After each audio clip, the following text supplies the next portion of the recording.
इयत्ता 8वीच्या सर्व विद्यार्थी मित्रांना सप्रेम नमस्कार। सर्व विद्यार्थी मित्रांचं आपल्या YouTube चॅनलवर सहर्ष स्वागत आहे। तर बेटा आपण सराव संच 1.2 परिमेय व अपरिमेय संख्या या पाठातील दुसरा सराव संच या व्हिडिओमध्ये बघणार आहोत। परिमेय संख्यामधील लहान मोठेपणा कशावरून ठरवायचा, कसा ठरवायचा याचा अभ्यास आपल्याला या सर्व उदाहरणांद्वारे या सराव संचामध्ये करायचा आहे। यामध्ये एकूण 10 उपप्रश्न आहेत। 10 उपप्रश्नापैकी आपण 8 उपप्रश्न लिहिलेत आणि हे सोडवल्यानंतर लगेच आपण पुढचे 2 सोडवणार आहोत। तर बेटा हे सर्व शिकण्याच्या अगोदर तुम्ही जर अजूनही या चॅनलवर नवीन असाल तर सर्व विद्यार्थी मित्रांना विनंती आहे की आपण सर्वांनी आपल्या चॅनलला सबस्क्राइब करावं व सबस्क्राइब करून त्याच्या बाजूला जे बेलचं बटन आहे त्यावर क्लिक करावं, जेणेकरून मी पाठवलेले सर्व व्हिडिओ तुमच्यापर्यंत सर्वात अगोदर पोहोचतील व आपण हा सर्व अभ्यास करू शकाल। बेटा इयत्ता 5वी ते इयत्ता 10वी पर्यंतच्या गणित विषयाचा परिपूर्ण अभ्यास करण्यासाठी आजच आपलं चॅनल आपण सबस्क्राइब करावं, जेणेकरून इयत्ता 5वी पासून ते 10वी पर्यंतच्या गणित विषयाच्या कोणत्याही सराव संचामध्ये कोणत्याही प्रश्नाबद्दल आपली अडचण असेल तर आपण नक्कीच त्या अडचणीचं, त्या समस्येचे निवारण आपल्या चॅनलवर होऊ शकेल। म्हणून आपण सर्व विद्यार्थी मित्रांनी आपल्या चॅनलला सबस्क्राइब करावं ही आपणा सर्वांना विनंती आहे। आणि आता बेटा या ठिकाणी खालील संख्यामधील लहान मोठेपणा ठरवायचा आहे। पण लहान मोठेपणा ठरवताना कसं करायचं याच्यामध्ये काही नियम आहेत। समजा दोन्ही संख्या धन संख्या असतील तर कोणती संख्या लहान कोणती संख्या मोठी आपल्याला माहितच आहे। समजा एक 5 आहे आणि एक 12 आहे। धन संख्यामध्ये 5 ही लहान आहे आणि 12 ही संख्या कशी आहे, मोठी आहे, आपल्या सर्वांना माहिती आहे। धन संख्येमध्ये जसं जसं आपण पुढे जाऊ तसं तसं संख्या कशा होत जातात, मोठ्या मोठ्या होत जातात। परंतु याच्या विरुद्ध नियम ऋण संख्येमध्ये असतो। समजा हीच संख्या ऋण 5 आणि ऋण 12 आहे तर ऋण संख्यामध्ये जी संख्या लहान असते तीच संख्या मोठी असते बेटा। म्हणजे ऋण संख्येमध्ये ऋण 5 हा ऋण 12 पेक्षा कसा आहे, ऋण 5 हा ऋण 12 पेक्षा मोठा आहे। या ठिकाणी ऋण 5 मोठा आहे आणि ऋण 12 कसा आहे, लहान आहे, हे समजून घ्या। 5 पेक्षा 12 मोठा आहे, परंतु ऋण 5 हा ऋण 12 पेक्षा मोठा आहे। ऋण संख्येमध्ये हा नियम लहान मोठ्या संख्या ठरवण्याचा नियम विरुद्ध असतो, हे लक्षामध्ये ठेवायचं। म्हणजे कसं, आता समजा माझ्यावर 5 रुपये कर्ज आहे आणि माझ्या मित्रावर 12 रुपये कर्ज आहे, तर 5 रुपये कर्ज म्हणजे कमी कर्ज आहे। कमी कर्ज आहे म्हणजे तो 12 रुपये कर्जवाल्यापेक्षा मोठा झाला की नाही बरं। म्हणजेच ऋण संख्येमध्ये लहान संख्या हीच दुसऱ्या मोठ्या ऋण संख्येपेक्षा कशी असते, मोठी असते। समजा ऋण 1 ही संख्या आहे, ऋण 1 ही संख्या ऋण 100 पेक्षाही मोठी असते। ऋण 1 ही संख्या ऋण 1000 पेक्षा मोठी, ऋण लाख पेक्षा मोठी, ऋण कोटी पेक्षा मोठी, ऋण 10 कोटी पेक्षा सुद्धा मोठी ऋण 1 आहे बेटा। म्हणजे ऋण संख्यामधली सगळ्यात मोठी संख्या कोणती, तर ऋण 1 आहे आपल्याला सांगता येते। परंतु ऋण संख्येमध्ये सगळ्यात लहान संख्या सांगता येत नाही, विरुद्ध असते याच्यामध्ये। मग आता या ठिकाणी ऋण संख्येमध्ये सर्वात लहान संख्या हीच मोठी संख्या असते, हे लक्षामध्ये ठेवायचं। आणि मोठी संख्या ही लहान असते दोघांची तुलना करताना, हे लक्षामध्ये ठेवायचं। आणि 0 हा अंक सगळ्या ऋण संख्येपेक्षा मोठा असतो। 0 हा कोणत्याही ऋण संख्येपेक्षा मोठा असतो। ऋण 1 पेक्षा, ऋण 2 पेक्षा, ऋण 3 पेक्षा 0 दिसत असेल म्हणजे त्याच्यावर कोणतंच कर्ज नाही, कोणतंही जमा नाही, कर्ज असणारा व्यक्ती लहानच असतो। म्हणून या ठिकाणी 0 हा अंक, 0 ही संख्या प्रत्येक ऋण संख्येपेक्षा मोठी असते, जास्त असते, हे समजून घ्या। आणि प्रत्येक ऋण संख्या ही 0 पेक्षा कशी असते, लहान असते, हे समजून घ्या। आता धनसंख्या आणि ऋणसंख्येची तुलना करताना धनसंख्येमध्ये 1 असेल आणि ऋण संख्येमध्ये 100 असेल तर 1 ही संख्या सुद्धा कशी आहे, ऋण 100 पेक्षा मोठी आहे। म्हणजे प्रत्येक धनसंख्या ही ऋण संख्येपेक्षा मोठी असते, कोणतीही असू द्या। ऋणामध्ये कितीही मोठी संख्या राहू द्या आणि इकडे धनामध्ये लहान संख्या जरी असेल तरी ती कशी असते, ऋण संख्येपेक्षा मोठी असते। 3 नियम ढोबळमानाचे आपण लक्षामध्ये ठेवायचे आणि बाकीचे नियम आपण या ठिकाणी बघूयात। आणि धनसंख्येमध्ये कोणती संख्या लहान कोणती मोठी हे तर आपल्याला सर्वांना माहिती आहेच, आपण इयत्ता 8वी मध्ये शिकत आहात, त्यामुळे तो प्रश्न काय थोडा अवघड नाही। परंतु ऋणसंख्येमधलाच एक महत्वाचा मुद्दा लक्षामध्ये ठेवायचा आहे, ऋणसंख्येमध्ये जी संख्या लहान दिसते तीच संख्या दुसऱ्या मोठ्या ऋण संख्येपेक्षा मोठी असते, हे लक्षामध्ये ठेवा बेटा। आता लहान मोठेपणा ठरवा म्हणजे चिन्ह आपण वापरत असतो, मोठा आहे याला म्हणतात लहान आहे आणि याला म्हणतात बरोबर आहे। मोठा आहे, आता याचं वाचन कसं करतात, समजा 5 मोठा आहे 2 पेक्षा असं म्हणतात। यालाच दुसऱ्या भाषेमध्ये अजून कसं म्हणतात, 5 लहान आहे 9 पेक्षा, 5 लहान आहे 9 पेक्षा असंही म्हणतात. किंवा 4 बरोबर 4 हे 3 चिन्ह वापरतात. मोठं आहे लहान आहे हे ठरवताना त्या 3 चिन्हाचा आपल्या ठिकाणी वापर करायचा आहे. आता ऋण 7 आणि ऋण 2 या दोन संख्यांमध्ये तुम्हाला आत्ताच सांगितलं ऋण 7 मोठा का ऋण 2 मोठा. ऋण संख्येमध्ये जी संख्या लहान आहे तीच संख्या मोठी असते. जी संख्या लहान दिसते म्हणजे 2 ही संख्या 7 पेक्षा लहान दिसते की नाही, म्हणजे ऋण 2 हा ऋण 7 पेक्षा कसा आहे, मोठा आहे. मग जिकडची संख्या मोठी तिकडे या चिन्हाचे 2 टोकं दाखवायचे असतात बेटा. मग ऋण 2 ही संख्या मोठी आहे, मग या चिन्हाचे 2 टोकं म्हणजे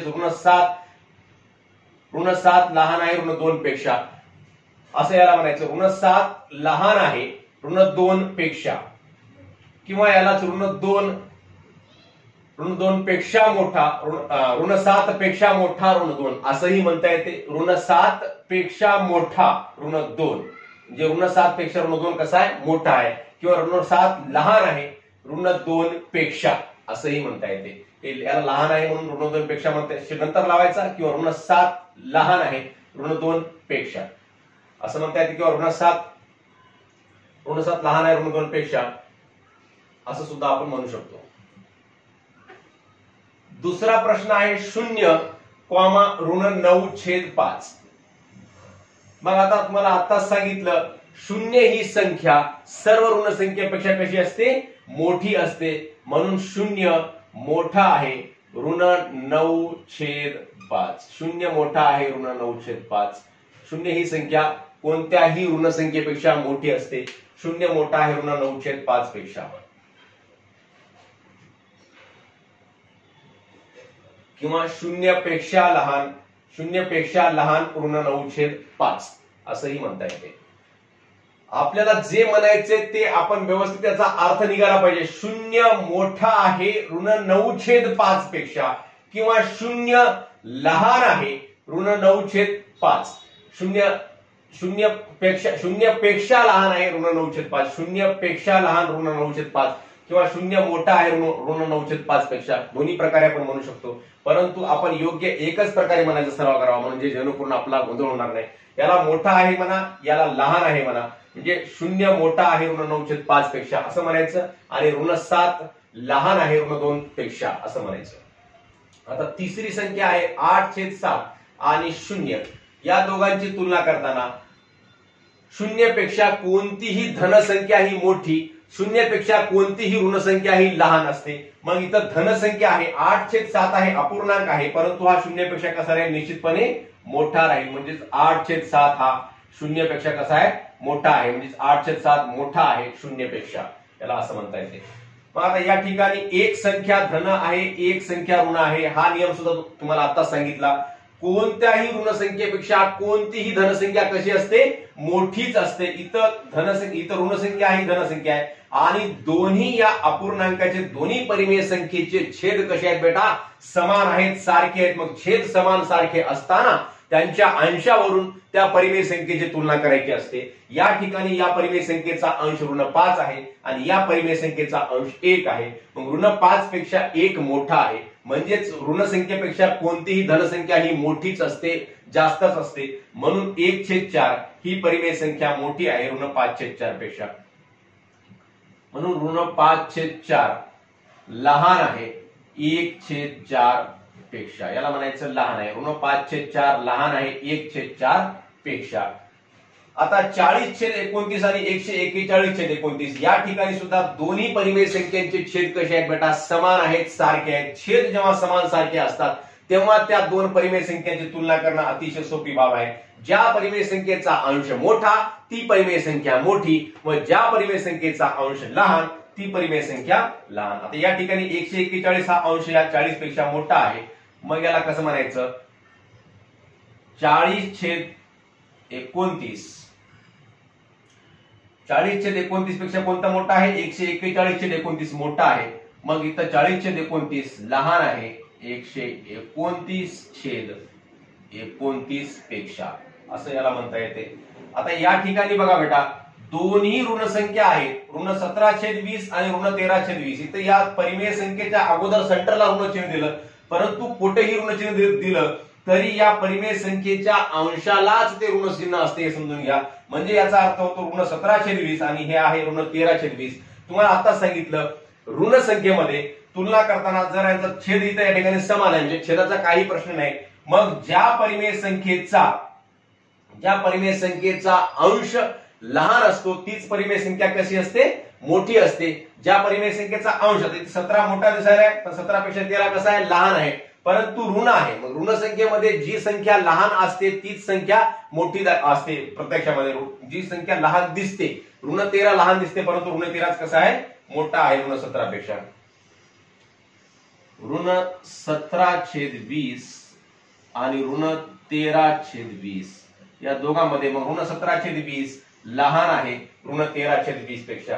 ऋण 17/20 लहान आहे ऋण 13/20 पेक्षा. आणि 7वा प्रश्न आहे या ठिकाणी 15/12 आणि 7/16. मग या ठिकाणी छेद समान नाही. आता इथपर्यंत काय होते, संख्या आपल्याला विशिष्ट संख्या होत्या, 3 संख्यांचे छेद कसे होते, समान होते. आणि या ठिकाणी ऋण संख्यांची तुलना होती, या ठिकाणी धनसंख्ये शून्याची आणि ऋण संख्येची तुलना होती, या ठिकाणी 2 शून्याची आणि धनसंख्येची तुलना होती. आता या ठिकाणी बेटा छेद समान नाहीत आणि मग अशा प्रकारे इथं छेद समान नसताना कोणता अपूर्णांक मोठा, कोणती परिमेय संख्या मोठी व कोणती परिमेय संख्या लहान हे कसं ठरवायचं, तर काय करायचं, अतिशय सोपी बाब आहे. तिरकस गुणाकार करायचा. पहिला तिरकस गुणाकार, दोन प्रकारे यांची तुलना करता येते. एक तर तिरकस गुणाकार करून किंवा एका अपूर्णांकाच्या छेदाचं समजा दुसऱ्या अपूर्णांकाच्या छेदामध्ये रूपांतर होत असेल, समजा एका अपूर्णांकाच्या छेदाच्या पाड्यामध्ये दुसरा अपूर्णांक येत असेल तर तेवढ्या संख्येनं त्या अपूर्णांकाला गुणायचं, त्या परिमेय संख्येला गुणायचं व दोन्ही परिमेय संख्यांचे छेद समान करायचे आणि छेद समान करून सुद्धा त्यांची तुलना करता येते आणि तिरकस गुणाकार करून सुद्धा तुलना करता येते. आता तिरकस गुणाकार बघा, पहिला तिरकस गुणाकार 15 × 16 केला तर 15 × 90 ला 0, ह्याचे आले 9 आणि 15 × 1 15, 15 आणि 9 किती बेटा 24 होतात. म्हणजे किती झाले मग या ठिकाणी 240 झाले. दुसरा तिरकस गुणाकार, हे प म्हणजे पहिला आहे समजून घ्या, लिहूत वाटल्यास तुमचं गोंधळ होईल नाही तर. पहिला तिरकस गुणाकार हा आहे दुसरा तिरकस गुणाकार.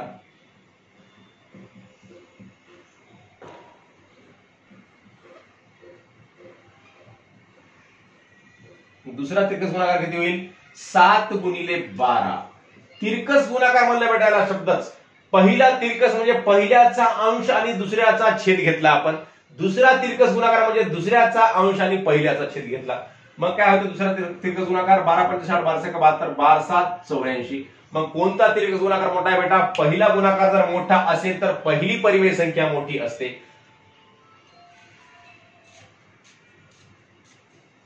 आता पहिली परिमेय संख्या कोणती आहे, म्हणून 15/12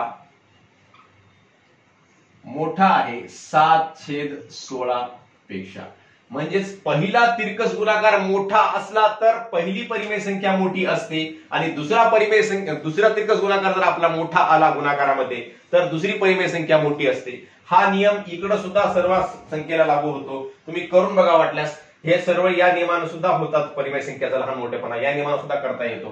तर आपण अशा प्रकारे या नियमाने केलेला आहे. आणि दुसरी पद्धत म्हणजे काय, या 15/12 ला 16 न गुणायचं, मग याचा छेद काहीतरी येईल, मग या 7/16 ला 12 न गुणायचं, मग या दोन्ही परिमेय संख्येचा छेद कसा येतो, समान येतो, सारखा येतो. मग छेद समान आल्यानंतर अंशाची तुलना करून आपल्याला कोणती परिमेय संख्या मोठी कोणती परिमेय संख्या लहान हे काढता येते. म्हणजे छेद समान करून सुद्धा करता येतो आणि तिरकस गुणाकार करून सुद्धा या परिमेय संख्येचा लहान मोठेपणा ठरवता येतो. आता शेवटचा या ठिकाणी 8वा प्रश्न आहे बेटा, ऋण 25/8 आणि ऋण 9/4. तर इथं आता तुम्हाला आता सांगितलं, आता या 4च्या पटीमध्ये किंवा 4च्या पाड्यामध्ये 8 येते, म्हणून याला काय करू आपण, ऋण 9/4 ला 8 करून घेऊ. ऋण 9/4 बरोबर आहे. किती न गुणल्यानं 8 येते बेटा, तर 2 न गुणल्यानं 8 येते. 4 × 2 आणि ऋण 9 × 2 बरोबर आहे. ऋण 9 दोन्ही 18, ऋण 18/4 दोन्ही 8. आता बघा या ऋण 9/4चं रूपांतर आपण ऋण 18/8 मध्ये केलं, परंतु या दोन्ही संख्या कशा आहेत तिथं बरोबरीचं चिन्ह दाखवलं, म्हणजे दोन्ही परिमेय संख्या ह्या सममूल्य आहेत, यांचं मूल्य समान आहे, यांची किंमत सारखी आहे. जरी या संख्या वेगळ्या दिसत असल्या तरी या दोन्ही संख्यांची किंमत कशी आहे, सारखी आहे. म्हणून आपल्याला या परिमेय संख्येचं रूपांतर या परिमेय संख्येमध्ये करता आलं. मग ऋण 25/8 आणि ऋण 18/8 या दोघांची तुलना केली. समजा ऋण 25/8 आणि ऋण 18/8 या दोघांची तुलना केल्यानंतर आपल्याला तुम्हाला आता सांगितलं ऋण संख्येमध्ये जी संख्या लहान असते, लहान दिसते, तीच संख्या मोठी असते. म्हणजेच ऋण 18/8 हा ऋण 25/8 पेक्षा कसा आहे, मोठा आहे. म्हणजे ऋण 25/8 लहान आहे, याला म्हणायचं लहान आहे ऋण 18/8 पेक्षा, असं म्हणता येईल. मग ऋण 18/8 पेक्षा लहान आहे म्हणजे ऋण 18/8 म्हणजे कोणती संख्या आहे, ऋण 9/4 आहे. म्हणून ऋण 25/8 लहान आहे ऋण 9/4 पेक्षा. म्हणजे हे कसं काढलं आपण, इथं छेद समान केल्यानंतर आपल्याला कळते की दोघांचे छेद आपण या ठिकाणी समान आले. मग छेद समान आल्यानंतर आपल्याला यांची तुलना करणं सोपं जाते. मग छेद समान करून तुलना केली आणि छेद समान करून तुलना करून मग मूळ जे संख्या आपली परिमेय संख्या आहे त्या परिमेय संख्येसोबत याची तुलना करायची. आणि यालाच आपण वरच्या पद्धतीने सुद्धा करता येते. कसं, पहिला तिरकस गुणाकार बघा बरं काय येते. पहिला तिरकस गुणाकार बरोबर आहे. ऋण 25/4 काय होते, 25 × 100 म्हणजेच ऋण 100. आणि दुसरा तिरकस गुणाकार बरोबर आहे. दुसरा काय होईल, ऋण 9/8, ऋण 9/8, 9/8 72. आता दोन्ही तिरकस गुणाकार झाले. कोणता मोठा आहे, पहिला मोठा आहे की दुसरा मोठा आहे. ऋण संख्येमध्ये जी संख्या लहान असते ती संख्या मोठी, लहान दिसते ती संख्या मोठी असते. म्हणजे ऋण 72 मोठा आहे, म्हणजे दुसरा तिरकस गुणाकार मोठा असेल तर दुसरी परिमेय संख्या मोठी असते. म्हणून ऋण 25/8 पेक्षा ऋण 9/4 कसा आहे, मोठा आहे. अशा प्रकारे आपण या ठिकाणी हे या दोन्ही प्रकारे आपण आपल्याला हे गणित सोडवता येते. आपल्याला जे सोपं जाईल त्या पद्धतीने आपण करावं. तिरकस गुणाकार करूनही करू शकतो किंवा छेद समान करून सुद्धा अशा प्रकारे करू शकतो. दोन्ही प्रकारे आपण यांची तुलना करू शकतो. दोन्ही प्रकारे आपण याला लहान मोठेपणा यांच्या मधला ठरवू शकतो. तर आपण अशा प्रकारे या ठिकाणी 8 गणित सोडवले, लगेच 2 गणित सोडवले. तर बेटा या ठिकाणी 9वा प्रश्न आहे. 12/15 आणि 3/5 या दोन परिमेय संख्यामधला लहान मोठेपणा आपल्याला ठरवायचा आहे.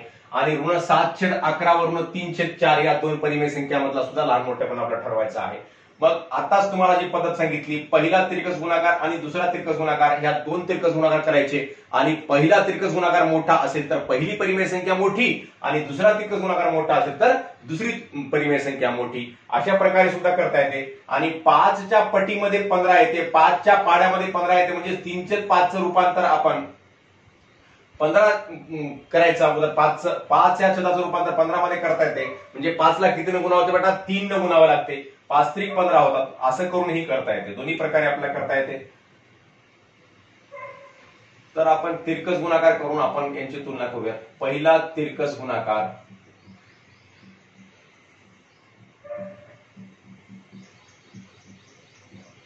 बरोबर आहे 12×5 बरोबर 12×5 किती 60 होतात बेटा. आणि दुसरा तिरकस गुणाकार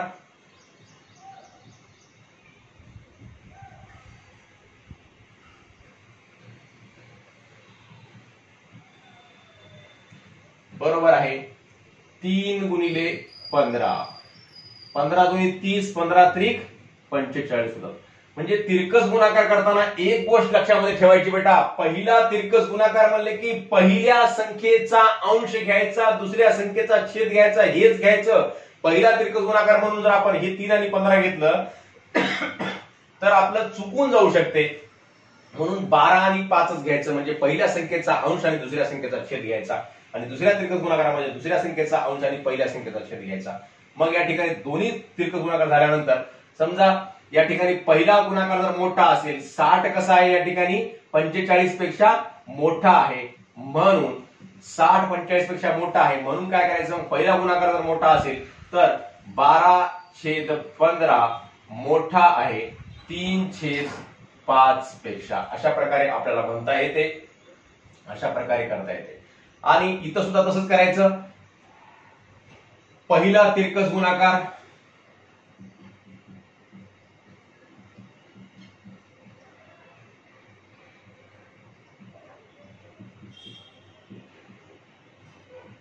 बरोबर आहे ऋण 7 × 4 बरोबर आहे 7 चोक किती बेटा, 7 चोक 28 होतात, म्हणजे ऋण 28 झाले या ठिकाणी.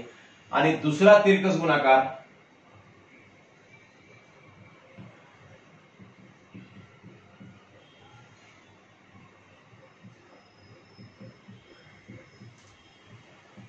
बरोबर आहे ऋण 3